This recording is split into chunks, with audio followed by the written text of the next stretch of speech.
A pond, a frog, a splash. 3 centuries later, Bashir's simple observation still has the power to quiet your racing mind and connect you to something timeless. This isn't just poetry, it's a gateway to mindfulness that predates our modern understanding of meditation by hundreds of years. Matsuo Basho lived from 1644 to 1694 during Japan's Edo period. He transformed haiku from a party game into an art that captures the essence of mindful awareness. Today we'll explore how the 17-syllable poems became tools for experiencing the present moment with complete attention. The nature of haiku and mindfulness. Traditional Japanese haiku follows a simple structure, 3 lines with a 5-7-5 syllable pattern. But Basho understood something deeper. Each haiku contains what the Japanese call kigo, a seasonal reference that grounds the poem in a specific time and place. This isn't just literary technique, it's an instruction to pay attention to the natural world around us. The concept of mono no aware, the bittersweet awareness of the impermanence of all things, runs through Basho's work. The Buddhist principle teaches us to observe life's fleeting moments without trying to grasp or change them. When we read Basho's haiku with this understanding, each poem becomes a lesson in mindful observation. Basho wrote during a time when Japan was largely isolated from the world, creating a culture deeply attuned to seasonal changes and natural rhythms. This cultural context shaped his ability to find profound meaning in his simple moments, a skill that modern neuroscience shows can actually rewire our brains for greater happiness and presence. Let's examine Basho's most famous haiku, written around 1686. An ancient pond, a frog leaps in, the sound of water. This 17-syllable poem contains multiple layers of mindful awareness. The ancient pond represents timeless something that has existed long before us and will continue long after.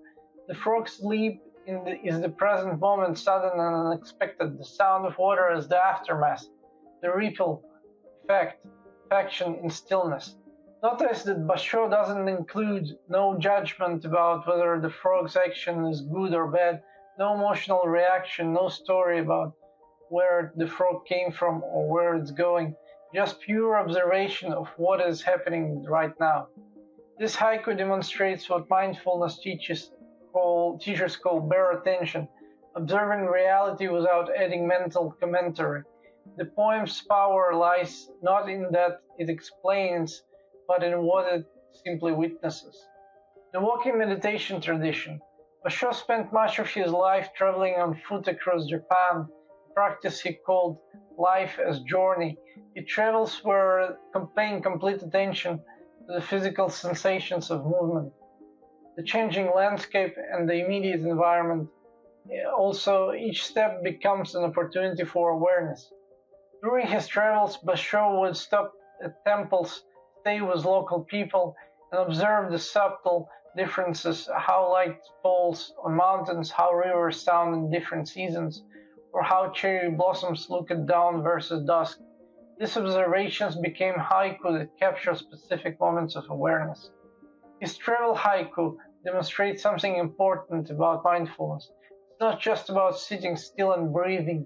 Awareness can be cultivated through any activity when we bring complete attention to the experience. By the way, if you never heard of Hero Journey, I invite you to check the link in my bio and download the free book explaining all about it. It will teach you to write better and write to sell. Now back to our business. Basho's haiku are deeply rooted in seasonal observation, reflecting the Japanese cultural practice of Shaky, marking the subtle transitions throughout the year. This wasn't just poetic convention, it was a way of staying connected to natural cycles in an increasingly urban world. Consider this autumn haiku. This autumn, why am I growing old? Birds disappearing into clouds. Here, Basho connects the external seasonal change with internal awareness of aging and impermanence. The bird disappearing in the clouds mirrors the way all seasons eventually fade from view. The poem doesn't try to solve the question of aging, it simply holds the awareness of change alongside natural imagery. Spring haiku often focus on emergence and new growth. Summer poems capture fullness and abundance. Winter verses embrace stillness and emptiness. By aligning his awareness with these natural rhythms, Basho developed what we might now call ecological mindfulness, understanding human experience as part of a larger natural patterns. This seasonal awareness teaches us to notice subtler changes in our environment and internal states. Instead of living in abstract thoughts about what past and future, we learn to recognize the specific qualities of this moment, this season, this day. The art of sudden illumination. Many of Basho's haiku capture what Zen Buddhism calls satori, moments of sudden insight or awakening. These aren't dramatic spiritual experiences, they are quiet recognitions that arise when mind becomes completely present. Breaking the silence of an ancient pond, a frog jumped into the water, a deep resonance. This version of his famous frog poem reveals how mindful attention can transform ordinary events into profound experiences. The silence isn't just the absence of sound, it's quality of awareness. The frog's jump becomes our teacher, demonstrating how action arises from stillness and returns to stillness for special conditions or extraordinary events. A dewdrop, a cicada's cry, or snow falling on a bare branch can become a doorway to deeper understanding when observed with complex attention. This principle aligns with modern mindfulness teaching. Awakening happens not through achieving special states, but through fully experiencing whatever is already present. The ordinary world becomes extraordinary when we meet it with extraordinary attention.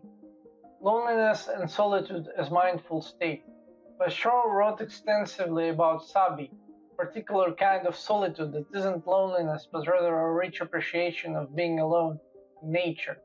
His haiku about solitary moments teach us the difference between being alone and being lonely. How lonely a single cherry petal clinging to the branch. This poem doesn't present loneliness as suffering. Instead, it shows how solitary moments can be beautiful in themselves. The cherry petal isn't desperately clinging, it's simply present in its aloneness, until natural forces move it along. Basho's exploration of solitude offers insight into what psychologists now call positive solitude, the ability to be comfortable with oneself without needing external stimulation or companionship. This capacity for solitude is essential for mindfulness practice. It allows us to observe our thoughts and feelings without immediately seeking distraction. The philosophy of impermanence. Central to Basho's worldview was the Buddhist concept of impermanence, the understanding that all things arise, change, and pass away. His haiku consistently points to this truth without making it depressing or frightening. The old poem, Frog jumps in, sound of water. Even in his most famous poem, Impermanence is present. This ancient poem suggests something enduring, yet it constantly changes by each frog that jumps, each raindrop that falls, each season that passes. Nothing remains exactly the same from moment to moment. This awareness of constant change paradoxically creates peace rather than anxiety. When we truly accept that everything is temporary, including our problems, our pain, or our pleasures, we stop trying to make permanent what cannot last. We learn to appreciate experience while they're happening without desperately trying to hold onto them. Basho's haiku teaches us to find beauty in ending as well as beginnings. Cherry blossoms are most celebrated not when they are firmly attached to branches, but when they are falling. Practical application for modern life. Basho's approach to mindful observation offers practical techniques for contemporary life. His method was simple: stop, look closely, and describe what you observe without adding interpretation or emotional reaction. Try this practice. Spend 5 minutes observing something in your immediate environment: a tree outside your window, shadows on the wall, steam rising from your coffee. Notice specific details: the exact shape of leaves, the way light creates patterns, the particular quality of the steam's movement. Then, like Bashar, try to capture the essence of your observation in just a few words. Don't worry about perfect syllable count or poetic beauty. Focus on precise description of what you actually see, hear, or feel in this moment. This practice develops in what mindfulness teachers call beginner's mind, the ability to see familiar things with fresh eyes. Basho maintained this quality throughout his life, approaching each sunrise, each mountain pass, each conversation as if encountering it for the first time. The goal isn't to become a poet, the goal is to develop the quality of attention that allows ordinary moments to reveal their hidden richness and beauty. A pond, a frog, a splash. 300 years later, Basho's simple observation continues to teach us how to be present. His haiku aren't just historical artifacts, they are invitations to experience our own moments of awakening. In our age of constant distraction, Basho's 17-syllable poem offers a different way of being, one focused on deep attention, acceptance of impermanence, and finding the extraordinary within the ordinary. The ancient pond is still there, waiting for us to notice what jumps in next. Thank you for watching. See you in the next video. Cheers.